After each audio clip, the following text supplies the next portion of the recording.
Want to lick my And Bill Bodette's going to announce his candidacy for mayor here in St. Albans. Ladies and gentlemen, Here we go. here we go. My name is Bill Bodette. I'm a Retired U.S. Marine, which most of you know me. J.C. Knight, retired Marine gunner. Everybody knows me. and today we are here with the mayor Mayor of St. Albans. Introduce yourself. My name's Scott James. I am the mayor of St. Albans, born and raised here. Love this town, and I tell you what, I was very fortunate to meet Bodette and JC through Mike Kane, and these guys are great guys and they're heroes. Well, number one, I'll never claim to be the smartest guy in the room, but I surround myself with quality people. I share my vision, I share my expectations, I get out of the way, I don't micromanage. Now, if I have to get involved, then I get involved. Yeah. So, and you lead by example. When we have flooding coming up, I go out with a shovel, I clean off catch basins and drain covers. I try to do what is necessary to make this a great community. See, we're glad you're here because me and JC were talking about Marine Corps leadership traits. There's 14 of them. Oh, yeah. Absolutely. And now today we're probably not going to delve into all 14, but we're probably going to talk a little bit about them. And it's funny, even in the civilian world, how lead by example. That's one of the key tenets of being a Marine leader is. You got to. You can't ask somebody to do something you're not willing to do. Right. So, I've been blessed with great employees that have bought into our vision, our expectations, and that's why St. Albans has become better. And, I learn from others. Again, I don't claim to be the smartest guy in the room. I always look at people that are successful in the area that I want to be successful in, and I learn from those folks. I tell a lot of guys this. You want to be the slowest runner in a group of fast runners. You want to be the worst shooter in a group of great shooters. You want to be the dumbest man in a room full of smart people. You spend enough time around those people, it's osmosis. Yeah. Just by being close to them, you're going to shoot better. You're going to be faster. You're going to become smarter. Surround yourself with winners. Well, you got to. And you got no choice but to get better. And you know what, guys, and this is not said nowadays because of political correctness, you got winners and you got losers. All right, bottom line, winners succeed, don't make excuses. Losers are always blaming somebody else, and they're going to trail behind. Well, let's just address The elephant in the room here. I'm thinking about running for mayor of St. Albans. Hey, Bodette, come on, man. This is my last term, baby. I'll turn it over to you, man. You'd be a great mayor, man. Yeah, I'd be a great mayor. I'd be like, oh, listen, people, I won't lie to you.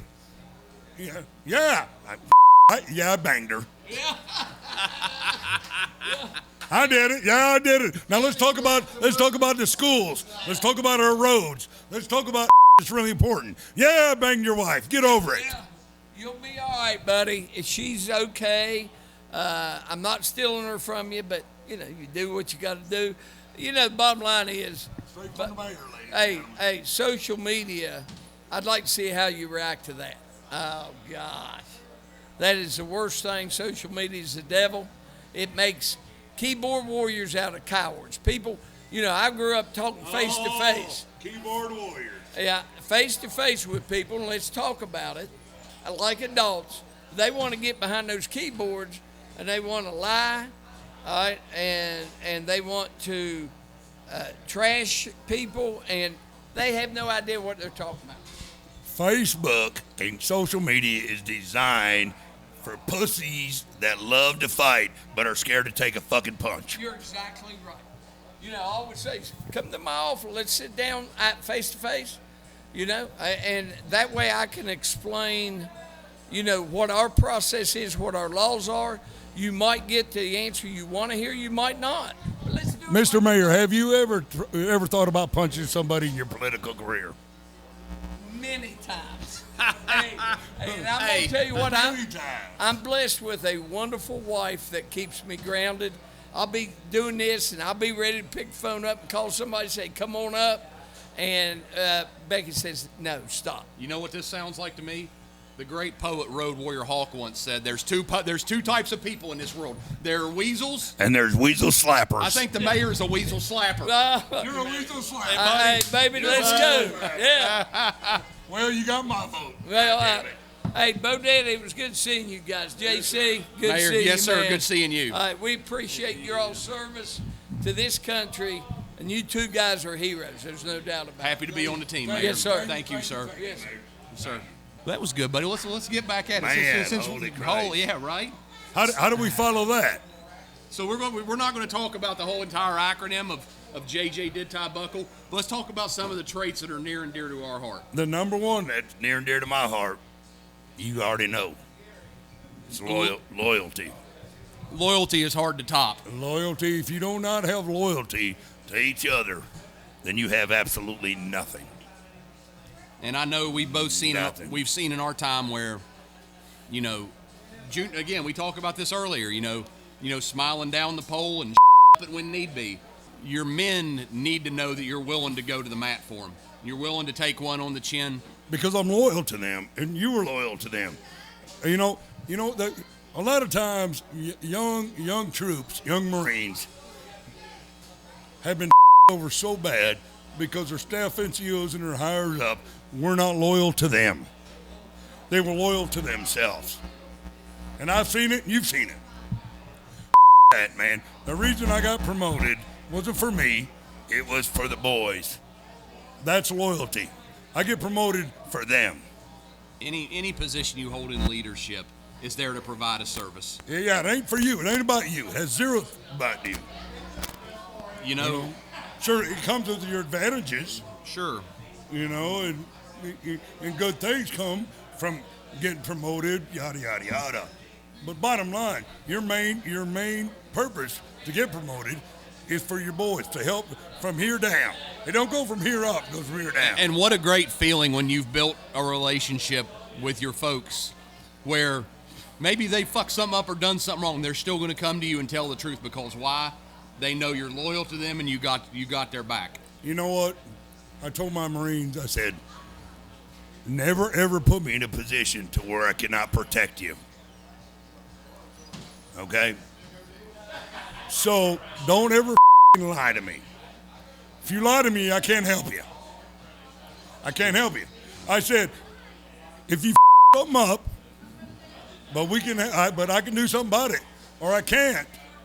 I'm going to tell you the truth, but I'm going to stand there with you, brother. Just do the right thing. If you do the right thing, it always comes out right at the end. Am I right? You're right.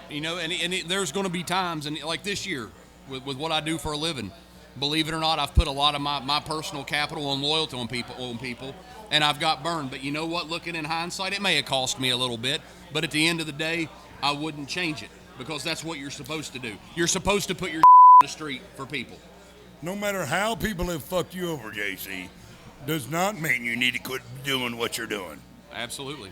you keep doing the right Thing, brother.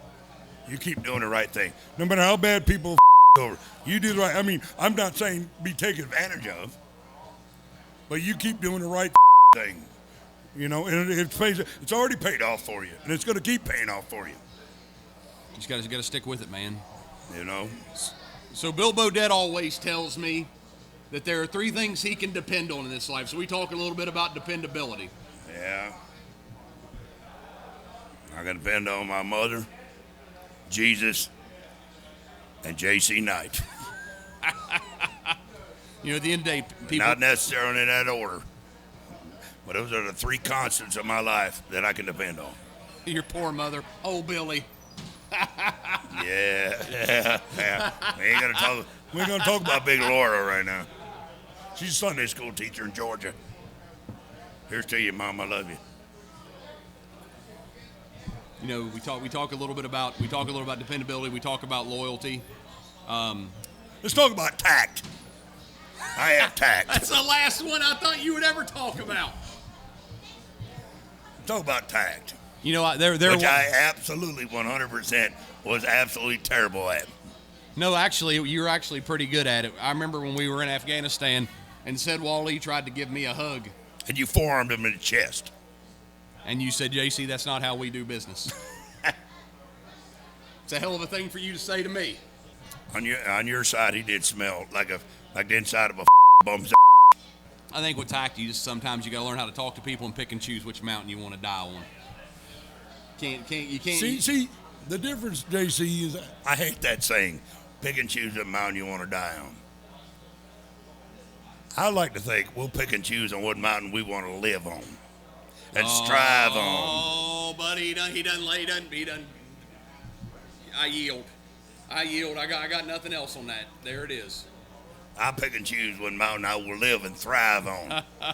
And I will breed a new race of stronger humans. Woo! Kind of like brought the Ric Flair out of me there, folks. What do you think, JC? Let's talk about the application of justice. You know, we've seen the sheriff today, we've seen a mayor, we've seen a lot of elected officials. Just isn't what always is legal. Like we look at Marines, and we talked earlier about one of my squad leaders that had been in trouble. And, you know, sometimes justice isn't always the legally right thing, but it's doing right by the right people. You know, you take a piece of paper and you could have a law, UCMJ or whatever. It's black and white, right? But there are certain circumstances where he may have been wrong on paper, but he did it for the right reasons. And it's our job as staff NCOs and officers to say, you know what? He did it for this reason. He did it for the greater good. He did it for his platoon. He did it for his company. He did it for his squad. He did it for his buddy. Let's look at the bigger picture here. Let's not play politics here. Let's do the right thing. And if people would look at the big picture, we'd have a better Marine Corps. We'd have a better America. Bottom line. You know, you get some guys that'll go out there. You got two guys that make the same mistake. The guy that made a mistake that never does anything good for the team, well, you're probably more likely to let him be thrown to the wolves because he probably deserves it. The guy that makes the same mistake but has always kicked taking care of his brothers, done the right thing, you've got to give that guy a little bit of justice. You got to give that guy a pass. Look, hold him accountable, but hey. Oh, yeah, you got don't get me wrong. You still got to be held accountable. You still got to, but you don't need to be thrown to the fire. Like for me, when I was a young Marine, I'm sure you people could figure it out by now. My conduct was not always great. Oh. But my proficiency outrated my conduct. Okay? So I had great people protect me because they knew that one day I was going to be able to make good decisions and protect young Marines, take them into combat, do the right thing, and do my best to get them home. That's what our fucking job is. Now, a little disclaimer here. I'm glad that honesty isn't one of the leadership traits and principles, because Bill Bodette's wearing 7 good conduct medals and 2 humanitarian service medals. And I have one, through personal observation, can pretty clearly state he probably doesn't rate any of those 9 medals. I rate every good conduct medal I've ever got. I don't believe it. I ain't buying it. I was a shining example. I was like the Prince of Peace. With the open hand. I was a towering pillar of the community. Some poor lady just walked by and just looked at you like you were absolutely nuts. I think she wanted me to drop her some dick. She probably did. Well, I can. I'm married and I'm a Christian now. So anyway. You know. Can we get some more whiskey over here? Hey, something tells me I need more whiskey. Well, we've talked a little bit about leadership, Seabass. We talked to the mayor, made our rounds with you, Moonshine Tony. What do you got out there for us? Let's talk. I want to talk about courage for a second. I want JC to talk about Wally Anderson and courage. And now this kid stood in front of everybody and said, "You're not getting to my squad." Tell him about him. Tell him about who it was. So we're going to talk about courage. Yeah, This is a story. So a lot of people don't know this. In Afghanistan, Wally was a combat promoted corporal. We come back to the States. He's always smiling. Always smiling. Tough man. Great kid. We get back. He's one of my squad leaders. Wally has a girlfriend. Getting ready to get married. He decides he's going to drive to the front gate of Camp Lejeune drunk and pick up his girlfriend. Goes up there, picks her up, gets pulled over. Wally ends up with a DUI. his best friend, Ryan Thornton, was his first fire team leader. Wally was the squad leader. And I said, look, you're going to go upstairs and see the man. He's probably going to take a stripe, but I still need you here kicking ass. He goes, that ain't going to change, Staff Sergeant. It didn't change nothing. I said, I know. I said, so here's what I'm going to do. Your first fire team leader is going to become the squad leader, and I'm going to make you the first fire team leader. I said, we going to have any problems with that? He said, not a bit. I said, roger that. You know, we get over to Iraq, and my last memory of him was trading heavy metal CDs. We'd always trade music back and forth. And we were doing an op down in New Beatty, and one of our squads got hit, and I was QRFing with another squad, and me and him were closing on this pump house together. Probably about 20 feet away, right outside of arming distance of a 40 millimeter is this metal door. And Wally takes this 40 millimeter grenade and smokes this metal door. Shrapnel goes everywhere. Scared the out of me. He said, oh, you're all right, Staff Sergeant. I said, I know. I said, I got you. He said, you're all right, Staff Sergeant. I said, I know because I got you with me. And that's the last conversation I remember having. I said, I know I'm going to be all right because I got you with me. Short month and a half later, we're doing they went on a patrol. We're doing just a regular security patrol in the town of Saddah outside of Al-Qaim. And everybody drives a white Opel or a box van. Well, a white Opel had a suicide bomb in it. And the squad was patrolling. He dropped to his knees. They waved this vehicle off 3 or 4 times, and finally they had found a courtyard, which was not much higher than this ceiling. Car pied, got around that corner, hauled ass. Wally knew what the deal was. It was a suicide bomber. Stood his ground, killed the driver, and a secondary trigger man blew the suicide bomb, killing Wally. Wally stood his ground, and there is no doubt in anybody's mind that he saved his brothers that Everybody, an average person would have ran. So, no, I found his hand. That was a hard thing for me to do. And fuck, man, that was a bad day. I think with my badass. With my guys and my platoon and our whole company, right?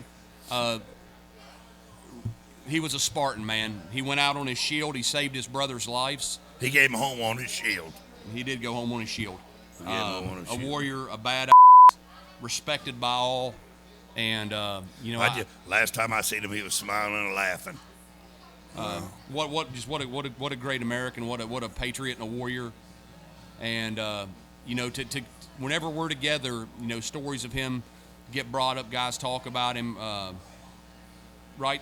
Guys are alive. Guys, the whole squad is alive, upright, and vertical because of him. Because of him, not missing any limbs. Now they took a lot of casualties. We got there. Remember, that was a horrible sight. That was terrible, man. But they all lived because of him, what he did. So the courage displayed or I've ever been associated with, he is the shining example. Yeah, man. He said, "You're not getting to my squad." And I seen this in him, the deployment before. I seen it in him with conversations that I had. Much like me, I'm sure all those guys are like, we're going to be all right because you're with us, Wally. Yeah. So I am honored and proud to say that I walked among some giants. I have too. We walked among some giants. Anyway, we'll probably end it with that. Yeah, I don't think we got anything else other than that. Out here, Bill Bodette. Wally, we miss you, Semper Fi. We miss you all. We miss every one of you. We're wrapping it up here at Drummy's. Out here. Look, I spilled beer on my phone.